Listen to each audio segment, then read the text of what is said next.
Anatoly Babenko just turned 79. This year, however, there are no celebrations. He has nowhere to host a party. Russian rockets destroyed his home in the Chernihiv region. Babenko, who has worked hard all his life, never expected to become homeless at this age. To him, the most shocking part is that Russia attacked his home.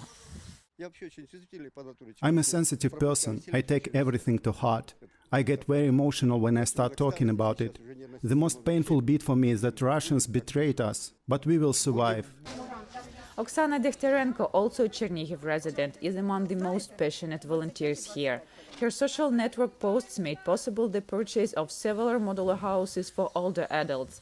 Degterenko visits them nearly every week, bringing fresh groceries, talking with them, and supporting them in any way she can. I said that I will help until I fall down. And to be honest, I'm on edge. It all started as I brought fresh bread and saw how badly people needed help. Many families left, but older people didn't want to leave their homes, and they need support. For 92-year-old Natalia Navozenko, the food Degterenko brings is the only food she gets. She has nowhere to cook. The Russian military reduced Navozenko's home to rubble. Well, the house burned down. I ran to the bushes. I still had a cow. I untied it. My hands were already burned, and my shoes and shawl were on fire. And when I came back later that night, I saw that there was nowhere to sleep. Degterenko takes care of the residents in and just outside Chernihiv, even though her own home had been shelled.